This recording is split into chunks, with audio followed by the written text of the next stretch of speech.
12 cuentos peregrinos de García Márquez. El primero de los cuentos se titula Buen viaje, señor presidente.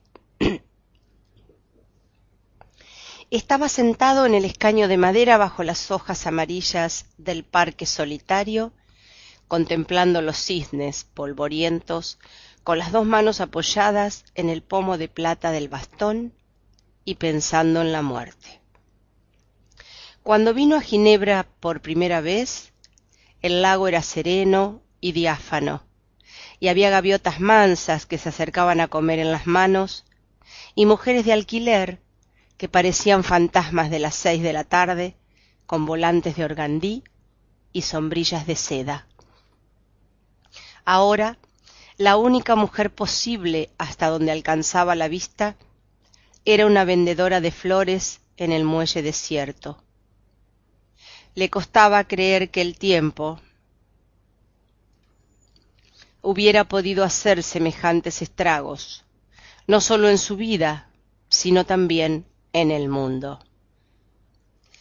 Era un desconocido más en la ciudad de los desconocidos ilustres.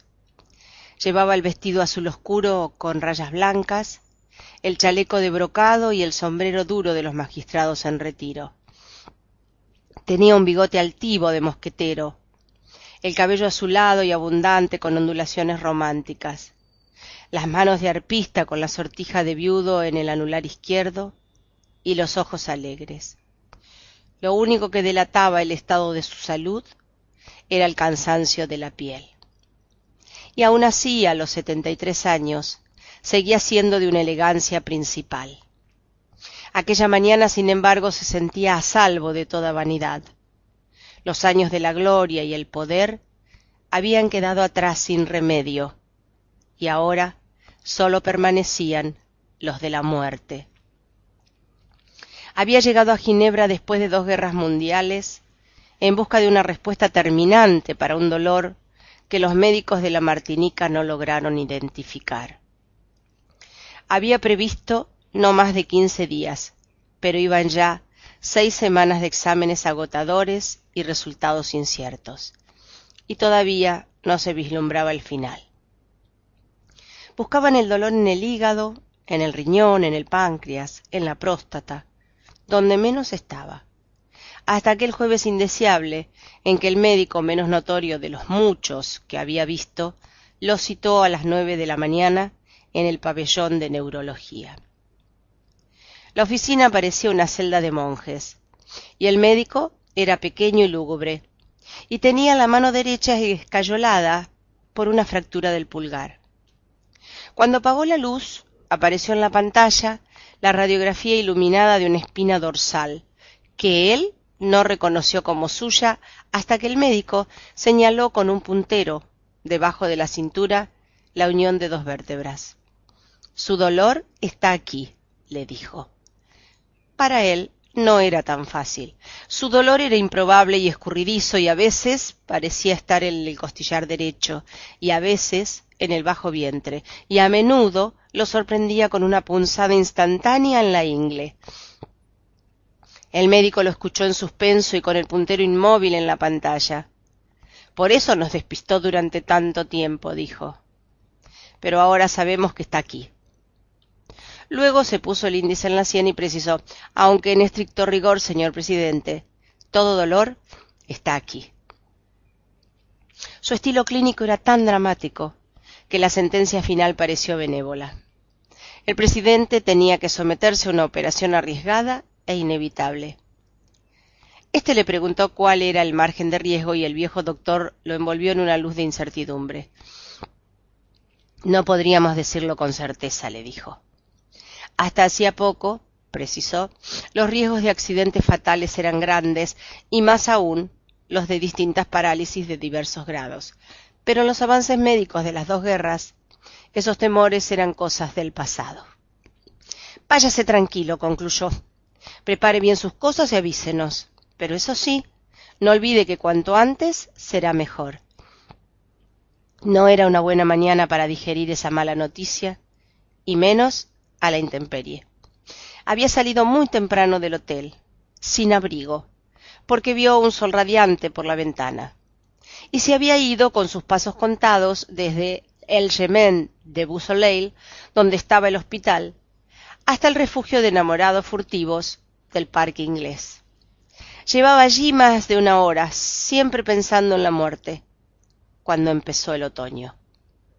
El lago se encrespó como un océano embravecido, y un viento de desorden espantó a las gaviotas y arrasó con las últimas hojas.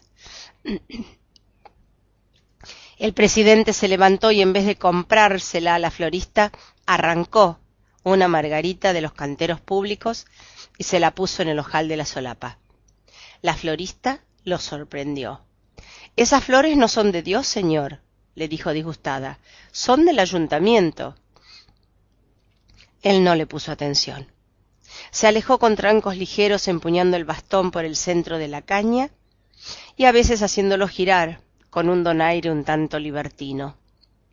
En el puente del Mont Blanc estaban quitando a toda prisa las banderas de la Confederación enloquecidas por la ventolera, y el surtidor esbelto coronado de espuma se apagó antes de tiempo. El presidente no reconoció su cafetería de siempre sobre el muelle porque habían quitado el toldo verde de la marquesina y las terrazas floridas del verano acababan de cerrarse. En el salón las lámparas estaban encendidas a pleno día y el cuarteto de cuerdas tocaba un Mozart premonitorio. El presidente cogió en el mostrador un periódico de la pila reservada para los clientes. Colgó el sombrero y el bastón en la percha, se puso los lentes con armadura de oro para leer en la mesa más apartada y sólo entonces tomó conciencia de que había llegado el otoño. Empezó a leer por la página internacional, donde encontraba muy de vez en cuando alguna noticia de las Américas, y siguió leyendo de atrás hacia adelante hasta que la mesera le llevó su botella diaria de agua de Evian. Hacía más de 30 años que había renunciado al hábito del café por imposición de sus médicos. Pero había dicho, si alguna vez tuviera la certidumbre de que voy a morir, volvería a tomarlo. Quizás la hora había llegado.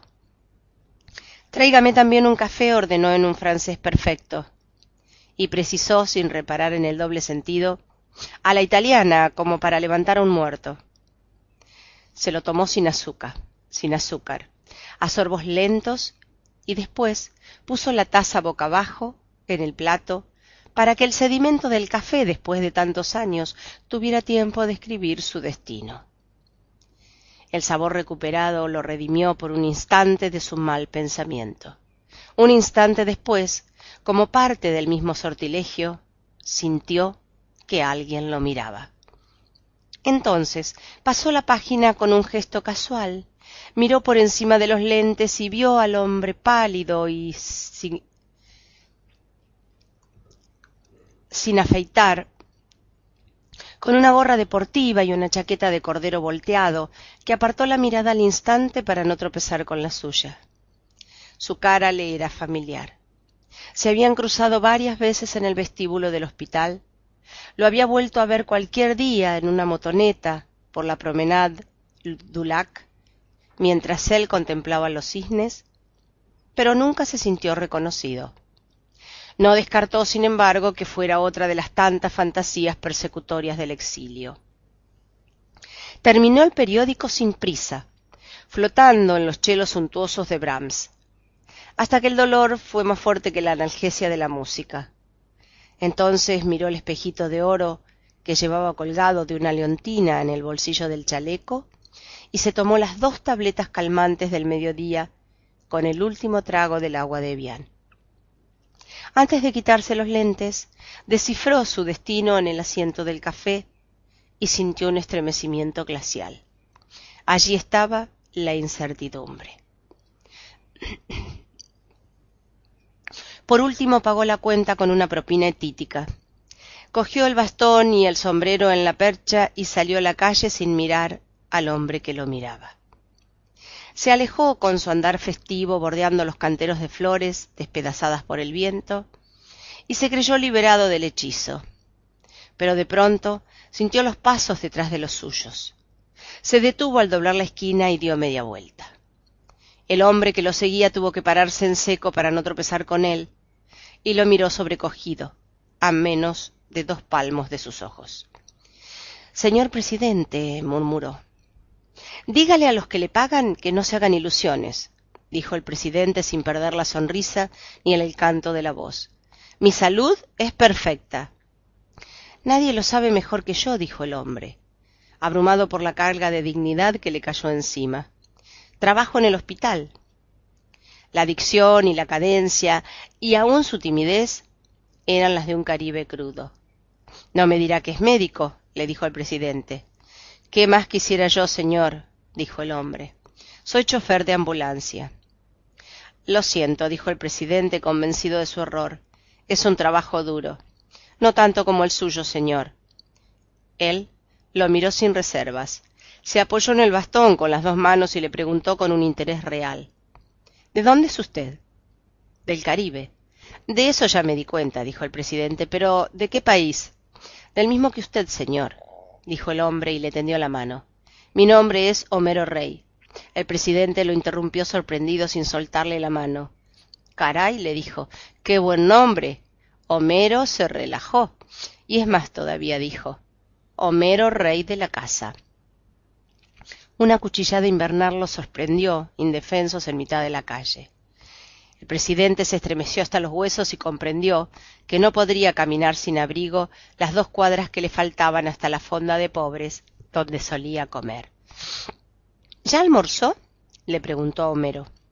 «Nunca almuerzo», dijo Homero, «como una sola vez por la noche en mi casa». «Haga una excepción por hoy», le dijo, con todos sus encantos a flor de piel. «Lo invito a almorzar». Lo tomó del brazo y lo condujo hasta el restaurante de enfrente, con el nombre dorado en la marquesina de lona: Le Bou Couronné. El interior era estrecho y cálido, y no parecía haber un sitio libre. Homero Rey, sorprendido de que nadie reconociera al presidente, siguió hasta el fondo del salón para pedir ayuda. «¿Es presidente en ejercicio?», le preguntó el patrón. «No», dijo Homero, «derrocado». El patrón soltó una sonrisa de aprobación. «Para esos», dijo, «tengo siempre una mesa especial». Los condujo a un lugar apartado en el fondo del salón donde podían charlar a gusto. El presidente se lo agradeció. «No todos reconocen como usted la dignidad del exilio», dijo. La especialidad de la casa eran las costillas de buey al carbón. El presidente y su invitado miraron en torno y vieron en las otras mesas los grandes trozos asados con un borde de grasa tierna. «Es una carne magnífica», murmuró el presidente, «pero la tengo prohibida». Fijó en Homero una mirada traviesa y cambió de tono. «En realidad tengo prohibido todo». «También tiene prohibido el café», dijo Homero, «y sin embargo lo toma». «¿Se dio cuenta?», dijo el presidente. «Pero hoy fue solo una excepción en un día excepcional». La excepción de aquel día no fue solo con el café. También ordenó una costilla de buey al carbón y una ensalada de legumbres frescas sin más aderezos que un chorro de aceite de olivas. Su invitado pidió lo mismo, más media garrafa de vino tinto. Mientras esperaban la carne, Homero sacó del bolsillo de la chaqueta una billetera sin dinero y con muchos papeles, y le mostró al presidente una foto descolorida. Él se reconoció en mangas de camisa con varias libras menos y el cabello y el bigote de un color negro intenso, en medio de un tumulto de jóvenes que se habían empinado para sobresalir. De una sola mirada reconoció el lugar, reconoció los emblemas de una campaña electoral aborrecible, reconoció la fecha ingrata. «¡Qué barbaridad!», murmuró. «Siempre he dicho que uno envejece más rápido en los retratos que en la vida real». Y devolvió la foto con el gesto de un acto final. «Lo recuerdo muy bien», dijo. «Fue hace miles de años en la gallera de San Cristóbal de las Casas». «Es mi pueblo», dijo Homero, y se señaló a sí mismo en el grupo. «Este soy yo». El presidente lo reconoció. Era una criatura. «Casi», dijo Homero. «Estuve con usted en toda la campaña del sur como dirigente de las brigadas universitarias». El presidente se anticipó al reproche. Yo, por supuesto, ni siquiera me fijaba en usted, dijo. Al contrario, era muy gentil con nosotros, dijo Homero, pero éramos tantos que no es posible que se acuerde. ¿Y luego? ¿Quién lo puede saber más que usted?, dijo Homero. Después del golpe militar, lo que es un milagro es que los dos estemos aquí, listos para comernos medio buey. No muchos tuvieron la misma suerte. En ese momento le llevaron los platos. El presidente se puso la servilleta en el cuello como un babero de niño, y no fue insensible a la callada sorpresa del invitado. Si no hiciera esto, perdería una corbata en cada comida, dijo. Antes de empezar, probó la sazón de la carne, la aprobó con un gesto complacido y volvió al tema. Lo que no me explico, dijo, es por qué no se me había acercado antes, en vez de seguirme como un sabueso.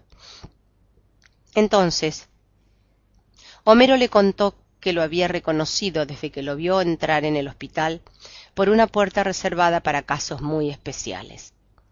Era pleno verano y él llevaba el traje completo de lino blanco de las Antillas, con zapatos combinados en blanco y negro, la margarita en el ojal y la hermosa cabellera alborotada por el viento. Homero averiguó que estaba solo en Ginebra, sin ayuda de nadie, pues conocía de memoria la ciudad donde había terminado sus estudios de leyes. La dirección del hospital, a solicitud suya, tomó las determinaciones internas para asegurar el incógnito absoluto. Esa misma noche, Homero se concertó con su mujer para hacer contacto con él. Sin embargo, lo había seguido durante 5 semanas buscando una ocasión propicia, y quizás no habría sido capaz de saludarlo si él no lo hubiera enfrentado.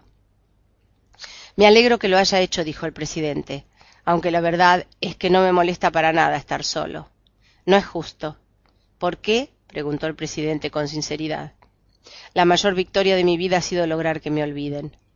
Nos acordamos de usted más de lo que usted se imagina, dijo Homero sin disimular su emoción. Es una alegría verlo así, sano y joven. Sin embargo, dijo él sin dramatismo, todo indica que moriré muy pronto. Sus posibilidades de salir bien son muy altas, dijo Homero. El presidente dio un salto de sorpresa, pero no perdió la gracia. ¡Ah, caray!, exclamó. ¿Es que en la bella Suiza se abolió el sigilo médico? En ningún hospital del mundo hay secretos para un chofer de ambulancias, dijo Homero. Pues lo que yo sé, lo he sabido hace apenas 2 horas, y por boca del único que debía saberlo. En todo caso, usted no moriría en vano, dijo Homero. Alguien lo pondrá en el lugar que le corresponde, con un gran ejemplo de dignidad.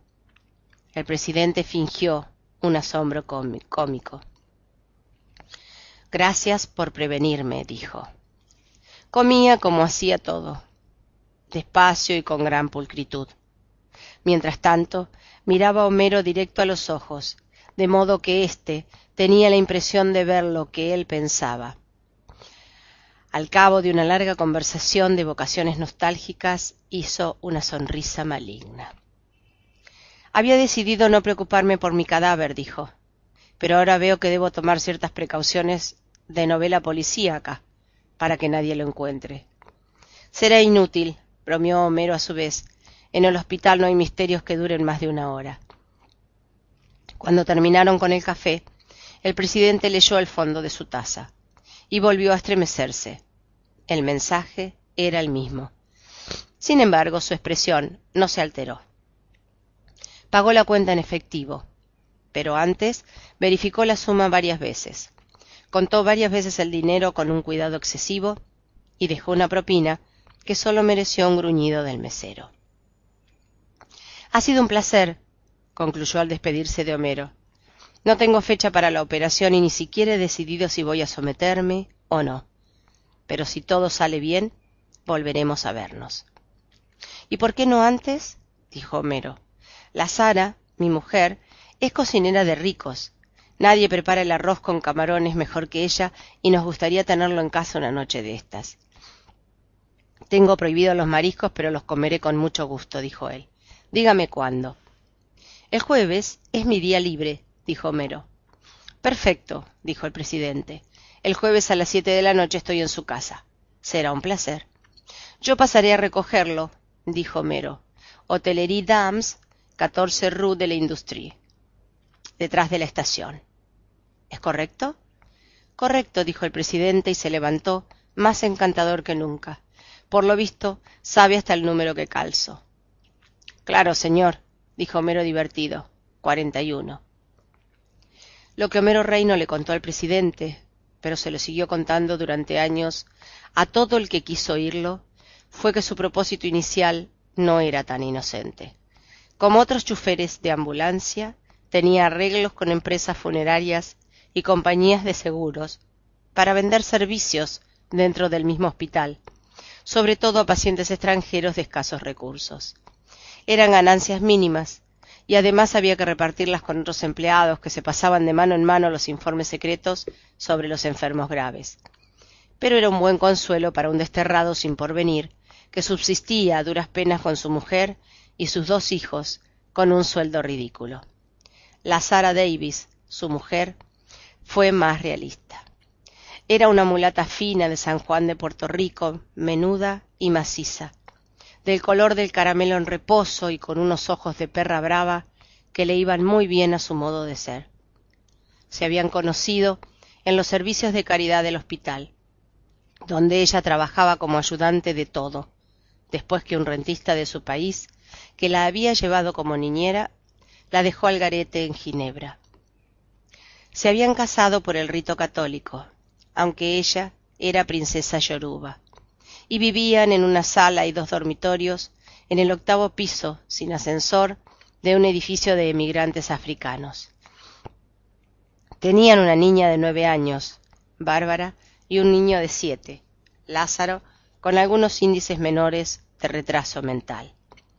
La Sarah Davis era inteligente y de mal carácter, pero de entrañas tiernas. Se consideraba a sí mismo como una Tauro pura, y tenía una fe ciega en los augurios astrales.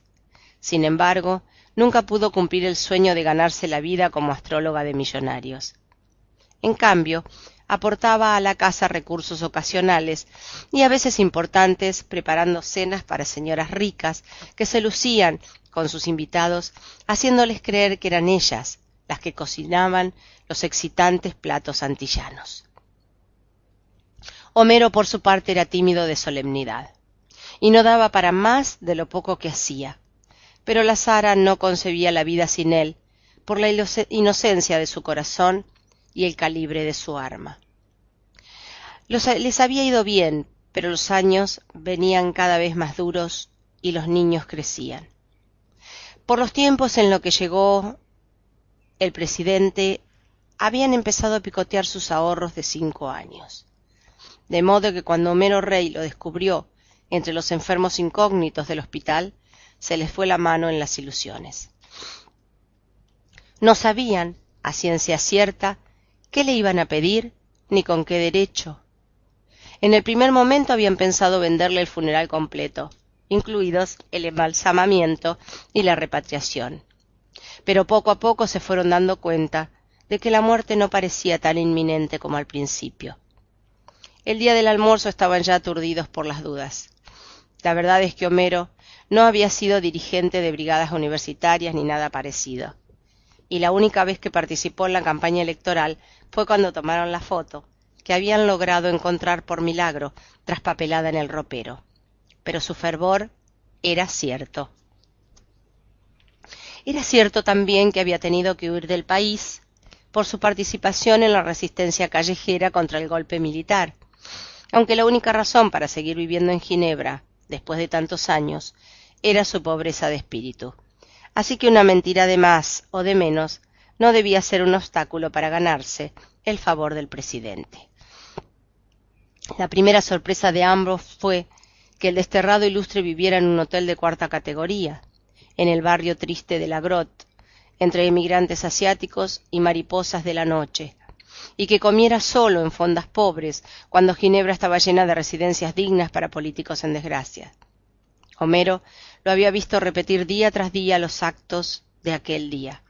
Lo había acompañado de vista y a veces a una distancia menos que prudente, en sus paseos nocturnos, por entre los muros lúgubres y los colgajos de campanulas amarillas de la vieja ciudad.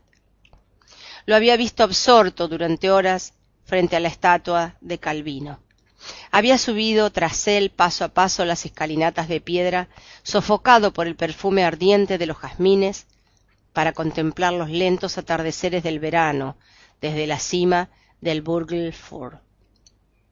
Una noche lo vio bajo la primera llovizna sin abrigo ni paraguas, haciendo la cola con los estudiantes para un concierto de Rundstedt. «No sé cómo no le ha dado una pulmonía», le dijo después a su mujer. El sábado anterior, cuando el tiempo empezó a cambiar, lo había visto comprando un abrigo de otoño con un cuello de bisones falsos, pero no en las tiendas luminosas de la Rue du Rhône, donde compraban los emires fugitivos, sino en el mercado de las pulgas. «Entonces no hay nada que hacer», exclamó la Sara cuando Homero se lo contó. «Es un avaro de mierda, capaz de hacerse enterrar por la beneficencia en la fosa común. Nunca le sacaremos nada». «A lo mejor es pobre de verdad», dijo Homero, «después de tantos años sin empleo». «Ay, negro, una cosa es ser P6, con ascendente P6, y otra cosa es ser pendejo», dijo la Sara. «Todo el mundo sabe que se alzó con el oro del gobierno y que es el exiliado más rico de la Martinica». Homero, que era 10 años mayor, había crecido impresionado con la noticia de que el presidente estudió en Ginebra, trabajando como obrero de la construcción. En cambio, la Sara se había criado entre los escándalos de la prensa enemiga, magnificados en una casa de enemigos, donde fue niñera desde niña. Así que la noche en que Homero llegó ahogándose de júbilo porque había almorzado con el presidente, a ella no le valió el argumento de que lo había invitado a un restaurante caro. Le molestó que Homero no le hubiera pedido nada de lo mucho que habían soñado, desde becas para los niños hasta un empleo mejor en el hospital. Le pareció una confirmación de sus sospechas la decisión de que le echaran el cadáver a los buitres en vez de gastarse sus francos en un entierro digno y una repatriación gloriosa. Pero lo que rebosó el vaso fue la noticia de que Homero se reservó para el final, de que había invitado al presidente a comer arroz de camarones el jueves en la noche. «No, más eso nos faltaba», gritó Lázara, «que se nos muera aquí, envenenado con camarones de lata, y tengamos que enterrarlo con los ahorros de los niños». Lo que al final determinó su conducta fue el peso de su lealtad conyugal. Tuvo que pedir prestado a una vecina 3 juegos de cubiertos de alpaca y una ensaladera de cristal, a otra una cafetera eléctrica, a otra un mantel bordado y una vajilla china para el café. Cambió las cortinas viejas por las nuevas que solo usaban en los días de fiesta y les quitó el forro a los muebles. Pasó un día entero fregando los pisos, sacudiendo el polvo, cambiando las cosas de lugar, hasta que logró lo contrario de lo que más les hubiera convenido, que era conmover al invitado con el decoro de la pobreza. El jueves en la noche, después que se repuso del ahogo de los 8 pisos, el presidente apareció en la puerta con el nuevo abrigo viejo y el sombrero melón de otro tiempo, y con una sola rosa para la Sara. Ella se impresionó con su hermosura viril y sus maneras de príncipe, pero más allá de todo eso lo vio como esperaba verlo, falso y rapaz. Le pareció impertinente porque ella había cocinado con las ventanas abiertas para evitar el vapor de los camarones que impregnaban la sala. Y lo primero que hizo él al entrar fue aspirar a fondo, como en un éxtasis súbito, y exclamó, con los ojos cerrados y los brazos abiertos: «¡Ah, el olor a nuestro mar!». Le pareció más tacaño que nunca por llevarle una sola rosa robada, sin duda, en los jardines públicos. Le pareció insolente por el desdén con que miró los recortes de periódicos sobre sus glorias presidenciales y los gallardetes y banderines de la campaña que Homero había clavado con tanto candor en la pared de la sala. Le pareció duro de corazón porque no saludó siquiera a Bárbara y a Lázaro, que le habían traído un regalo hecho por ellos.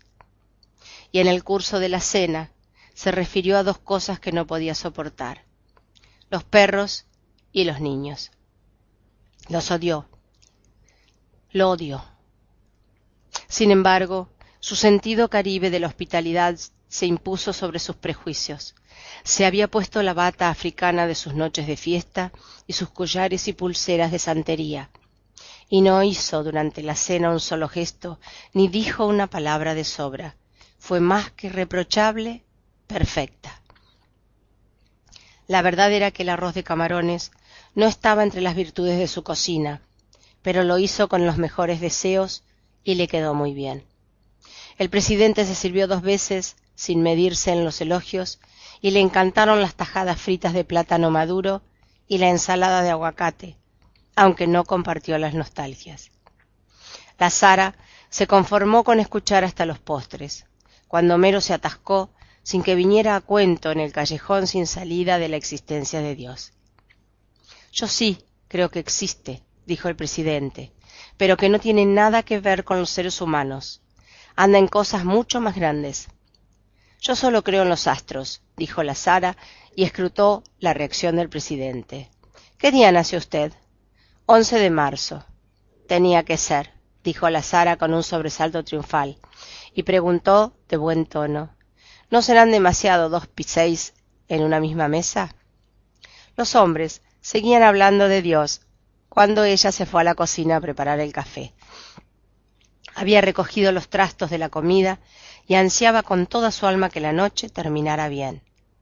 De regreso a la sala con el café, le salió al encuentro una frase suelta del presidente que la dejó atónita. No lo dude, mi querido amigo, lo peor que pudo pasarle a nuestro país es que yo fuera presidente. Homero vio a la Sara en la puerta con las tazas chinas y la cafetera prestada y creyó que se iba a desmayar. También el presidente se fijó en ella. No me mire así, señora, le dijo de buen tono. Estoy hablando con el corazón. Y luego, volviéndose a Homero, terminó. Menos mal que estoy pagando cara mi insensatez.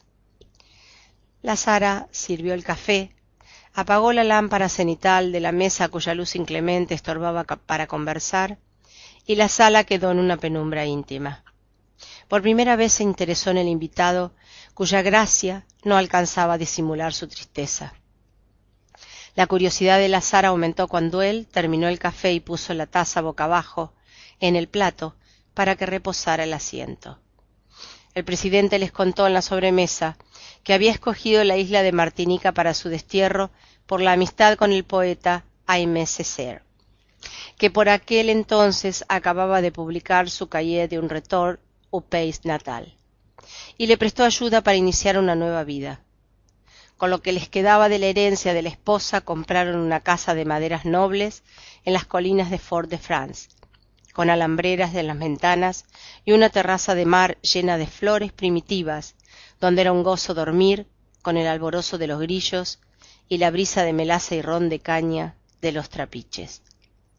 Se quedó allí con su esposa, 14 años mayor que él, y enferma desde su parto único, atrincherado contra el destino en la relectura viciosa de sus clásicos latinos, en latín, y con la convicción de que aquel era el acto final de su vida.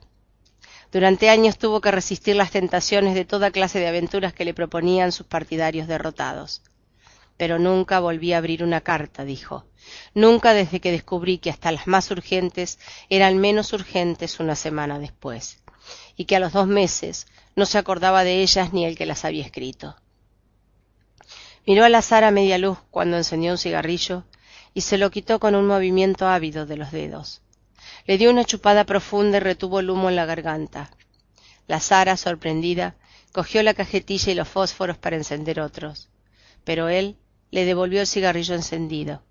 «Fuma usted con tanto gusto que no pude resistir la tentación», le dijo él, pero tuvo que soltar el humo porque sufrió un principio de tos. «Abandoné el vicio hace muchos años, pero él no me abandonó a mí por completo», dijo. «Algunas veces he logrado vencerme, como ahora». La tos le dio 2 sacudidas más. Volvió el dolor. El presidente miró la hora en el relojito del bolsillo y tomó las 2 tabletas de la noche. Luego escrutó el fondo de la taza. No había cambiado nada, pero esta vez no se estremeció. «Algunos de mis antiguos partidarios han sido presidentes después que yo», dijo. «Sáyago, dijo Homero. Sáyago y otros, dijo él. Todos como yo, usurpando un honor que no merecíamos con un oficio que no sabíamos hacer. Algunos persiguen solo el poder, pero la mayoría busca todavía menos, el empleo. La Sara se encrespó. ¿Usted sabe lo que dicen de usted?, le preguntó. Homero, alarmado, intervino. Son mentiras. Son mentiras y no lo son, dijo el presidente con una calma celestial. Tratándose de un presidente, las peores ignominias pueden ser las dos cosas al mismo tiempo, verdad y mentira. Había vivido en la Martinica todos los días del exilio sin más contactos con el exterior que las pocas noticias del periódico oficial. Sosteniéndose en clases de español y latín, en un liceo oficial y con las traducciones que a veces le encargaba Aimé Césaire. El calor era insoportable en agosto y él se quedaba en la hamaca hasta el mediodía leyendo al arrullo del ventilador de aspas del dormitorio. Su mujer se ocupaba de los pájaros que criaba en libertad, aún en las horas de más calor, protegiéndose del sol con un sombrero de paja de alas grandes, adornado de frutillas artificiales y flores de organdí. Pero cuando bajaba el calor era bueno tomar el fresco en la terraza. Él, con la vista fija en el mar hasta que se hundía en las tinieblas, y ella en su mecedor de mimbre, con el sombrero roto y las sortijas de fantasía en todos los dedos, viendo pasar los buques del mundo. Ese va para Puerto Santo, decía ella. Ese casi no puede andar con la carga de guineos de Puerto Santo, decía, pues no le parecía posible que pasara un buque que no fuera de su tierra. Él se hacía el sordo, aunque al final ella logró olvidar mejor que él, porque se quedó sin memoria. Permanecían así hasta que terminaban los crepúsculos fragorosos y tenían que refugiarse en la casa, derrotados por los zancudos. Uno de esos tantos agostos, mientras leía el periódico en la terraza, el presidente dio un salto de asombro. «¡Ah, caray!», dijo, «he muerto en Estoril». Su esposa, levitando en el sopor, se espantó con la noticia. Eran 6 líneas en la página 5 del periódico, que se imprimía a la vuelta de la esquina, en el cual se publicaban sus traducciones ocasionales, y cuyo director pasaba a visitarlo de vez en cuando.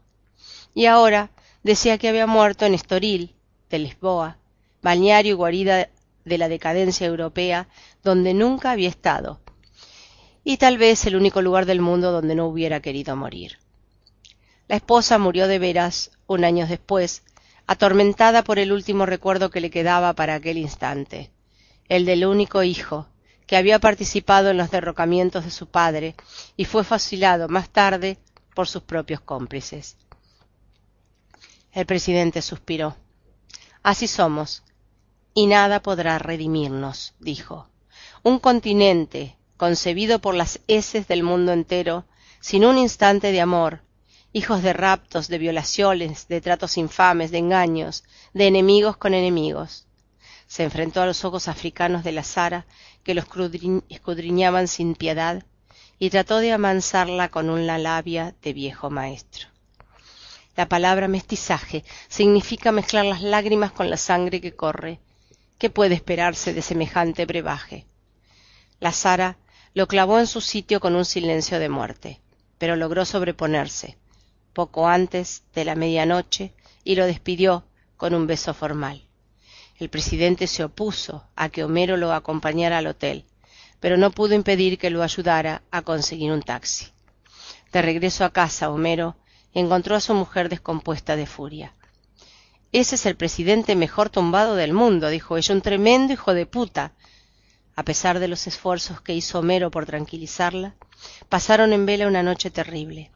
La Sara reconocía que era uno de los hombres más bellos que había visto, con un poder de seducción devastadora y una virilidad de cemental.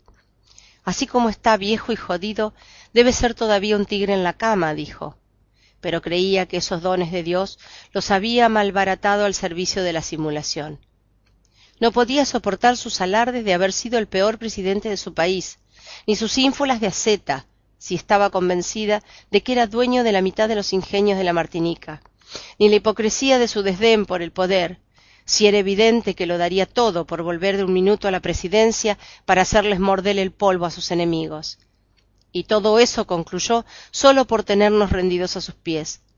—¿Qué puede ganar con eso? —dijo Homero. —Nada —dijo ella—. Lo que pasa es que la coquetería es un vicio que no se sacia con nada. Era tanta su furia que Homero no pudo soportarla en la cama y se fue a terminar la noche, envuelto con una manta, en el diván de la sala. La Sara se levantó también en la madrugada, desnuda de cuerpo entero, como solía dormir y estar en cama, y hablando consigo misma en un monólogo de una sola cuerda. En un momento borró de la memoria de la humanidad todo rastro de la cena indeseable. Devolvió al amanecer las cosas prestadas, cambió las cortinas nuevas por las viejas, y puso los muebles en su lugar hasta que la casa volvió a ser tan pobre y decente como había sido hasta la noche anterior. Por último, arrancó los recortes de prensa, los retratos, los banderines y gallardetes de la campaña abominable y tiró todo en el cajón de la basura con un grito final: ¡al carajo! Una semana después de la cena, Homero encontró al presidente esperándolo a la salida del hospital, con la súplica de que lo acompañara a su hotel. Subieron los 3 pisos empinados hasta una mansarda, con una sola claraboya que daba a un cielo de ceniza y atravesada por una cuerda con ropa puesta a secar. Había además una cama matrimonial que ocupaba la mitad del espacio, una silla simple, un aguamanil y un bidé portátil, y un ropero de pobres con el espejo nublado. El presidente notó la impresión de Homero. «Es el mismo cubil donde viví mis años de estudiante», le dijo como excusándose. «Lo reservé desde Fort-de-France». Sacó de una bolsa de terciopelo y desplegó sobre la cama el saldo final de sus recursos: varias pulseras de oro con distintos adornos de piedras preciosas, un collar de perlas de 3 vueltas y otros 2 de oro y piedras preciosas, 3 cadenas de oro con medallas de santos y un par de aretes de oro con esmeraldas, otro con diamantes y otro con rubíes, 2 relicarios y un guardapelos, 11 sortijas con toda clase de monturas preciosas y una diadema de brillantes que pudo haber sido de una reina. Luego sacó de un estuche distinto 3 pares de mancornas de plata y 2 de oro con sus correspondientes pisacorbatas, y un reloj de bolsillo enchapado en oro blanco. Por último, sacó de una caja de zapatos sus 6 condecoraciones: 2 de oro, una de plata y el resto chatarra pura. «Es todo lo que me queda en la vida», dijo. No tenía más alternativas que venderlo todo para completar los gastos médicos y deseaba que Homero le hiciera el favor con el mayor sigilo. Sin embargo, Homero no se sintió capaz de complacerlos mientras no tuviera las facturas en regla. El presidente le explicó que eran las prendas de su esposa, heredadas de una abuela colonial que a su vez había heredado un paquete de acciones en minas de oro en Colombia.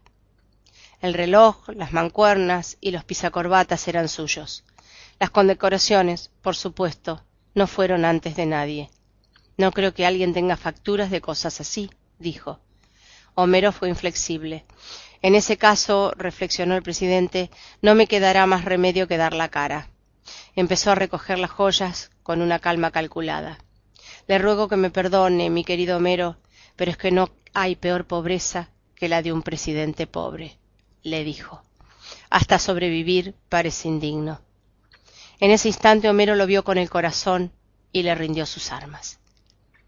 Aquella noche la Sara regresó tarde a casa. Desde la puerta vio las joyas radiantes bajo la luz mercurial del comedor y fue como si hubiera visto un alacrán en su cama. «No seas bruto, negro», gritó asustada. «¿Por qué están aquí esas cosas?» La explicación de Homero la inquietó todavía más. Se sentó a examinar las joyas, una por una, con una meticulosidad de orfebre. A un cierto momento suspiró. «Debe ser una fortuna». Por último, se quedó mirando a Homero sin encontrar una salida para su ofuscación. «Carajo», dijo, «¿cómo hace uno para saber si todo lo que ese hombre dice es verdad?» «¿Y por qué no?», dijo Homero. «Acabo de ver que él mismo lava su ropa y la seca en el cuarto igual que nosotros, colgada en un alambre. Por tacaño, dijo la Sara. O por pobre, dijo Homero.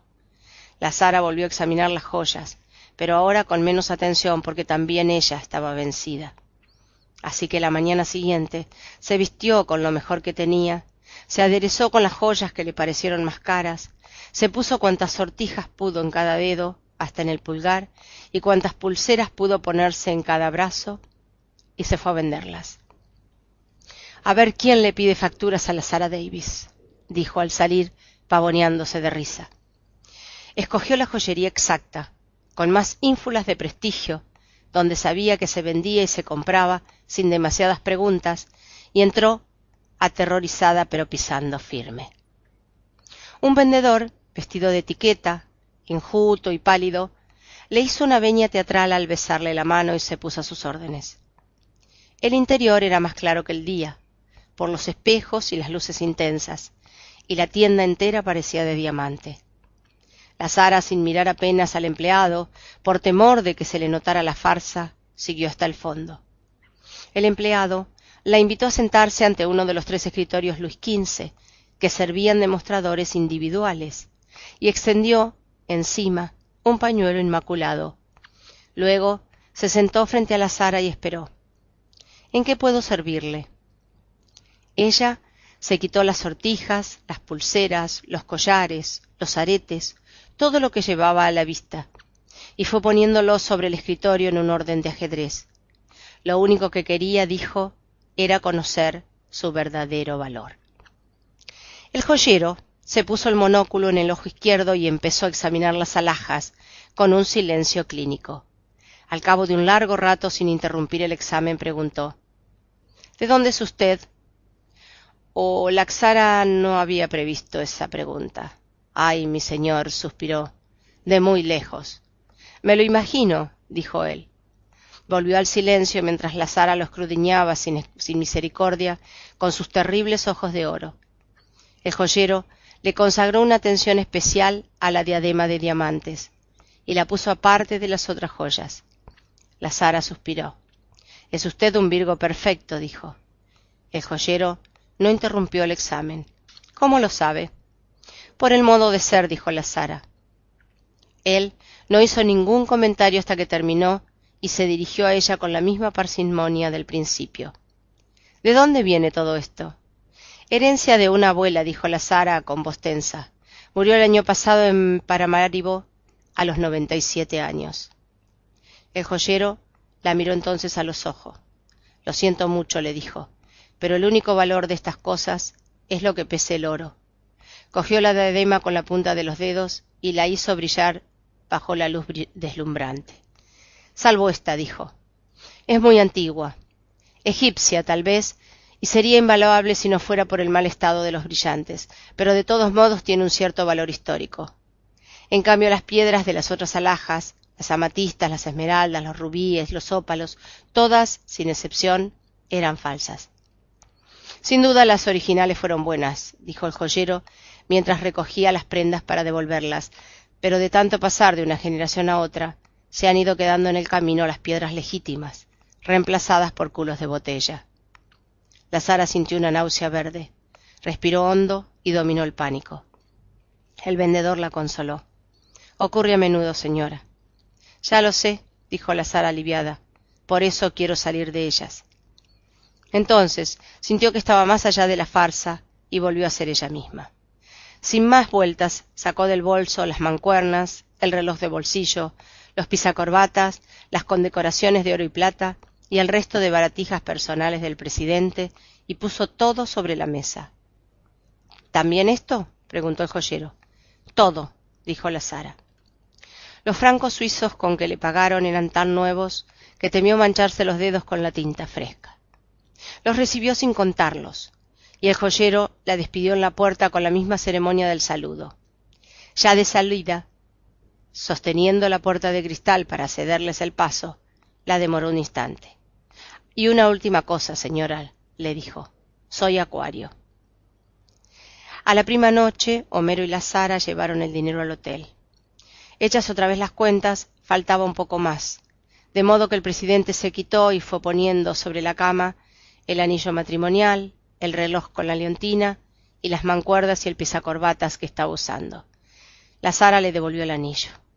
«Esto no», le dijo. «Un recuerdo así no se puede vender». El presidente lo admitió y volvió a ponerse el anillo. La Sara le devolvió a sí mismo el reloj del chaleco.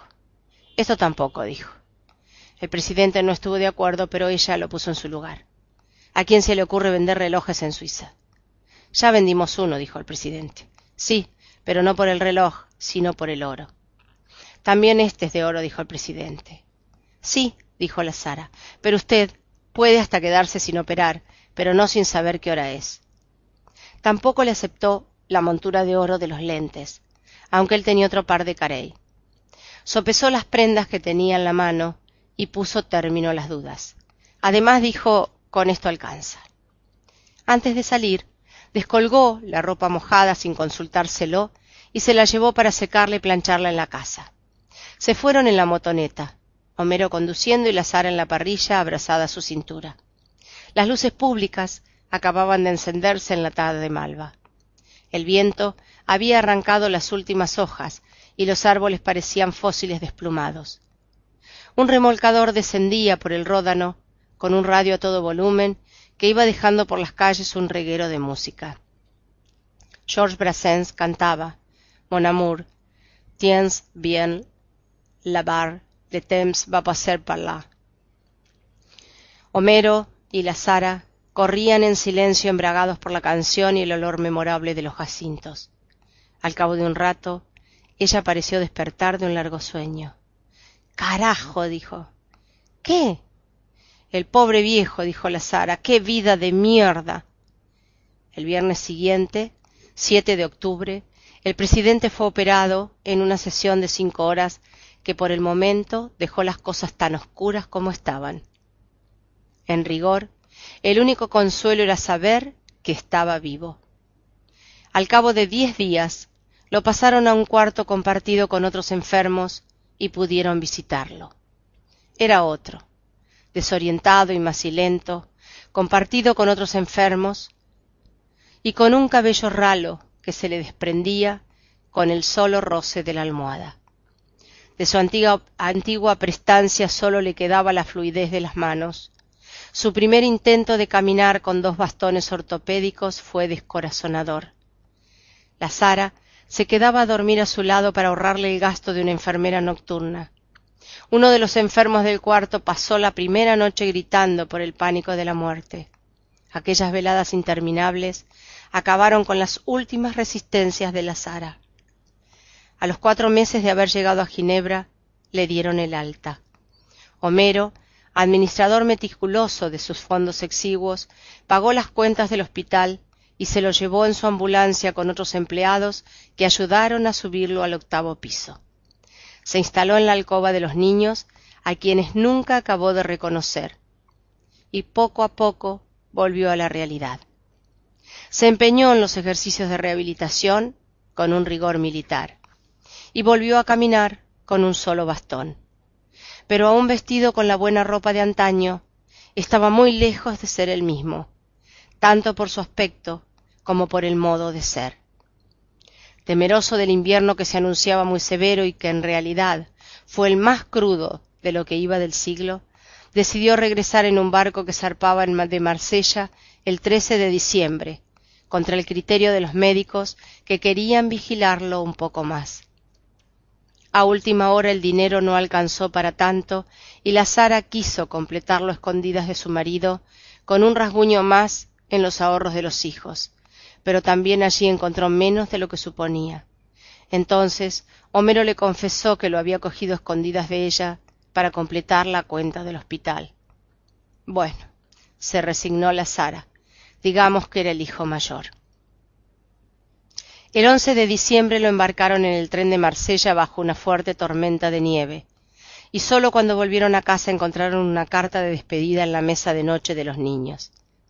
Allí mismo dejó su anillo de bodas para Bárbara, junto con el de la esposa muerta, que nunca trató de vender, y el reloj de Leontina para Lázaro. Como era domingo, algunos vecinos caribes que descubrieron el secreto habían acudido a la estación de Cornavent, con un conjunto de arpas de Veracruz.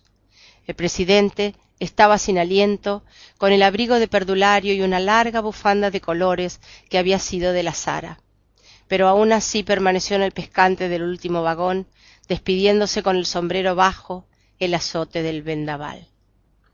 El tren empezaba a acelerar cuando Homero cayó en la cuenta de que se había quedado con el bastón. Corrió hasta el extremo del andén y lo lanzó con bastante fuerza para que el presidente lo atrapara en el aire, pero cayó entre las ruedas y quedó destrozado. Fue un instante de terror. Lo último que vio la Sara fue la mano trémula estirada para atrapar el bastón, que nunca alcanzó, y el guardián del tren que logró agarrar por la bufanda al anciano cubierto de nieve y lo salvó en el vacío. La Sara corrió despavorida al encuentro del marido, tratando de reír detrás de las lágrimas. «Dios mío», le gritó, «ese hombre no se muere con nada». Llegó sano y salvo, según anunció en su extenso telegrama de gratitud. No se volvió a saber nada de él en más de un año. Por fin llegó una carta de 6 hojas manuscritas en las que ya era imposible reconocerlo. El dolor había vuelto tan intenso y puntual como antes, pero él decidió no hacerle caso y dedicarse a vivir la vida como viniera. El poeta Aimé Césaire le había regalado otro bastón con incrustaciones de nácar, pero había resuelto no usarlo. Hacía 6 meses que comía carne con regularidad y toda clase de mariscos, y era capaz de beberse hasta 20 tazas diarias de café cerrero, pero ya no leía el fondo de la taza porque sus pronósticos le resultaban al revés. El día que cumplió los 75 se había tomado unas copitas del exquisito ron de la Martinica que le sentaron muy bien, y volvió a fumar. No se sentía mejor, por supuesto, pero tampoco peor. Sin embargo, el motivo real de la carta era comunicarles que se sentía tentado de volver a su país para ponerse al frente de un movimiento renovador por una causa justa y una patria digna, aunque solo fuera por la gloria mezquina de no morirse de viejo en una cama. En ese sentido, concluía la carta, el viaje a Ginebra había sido providencial. Junio 1979.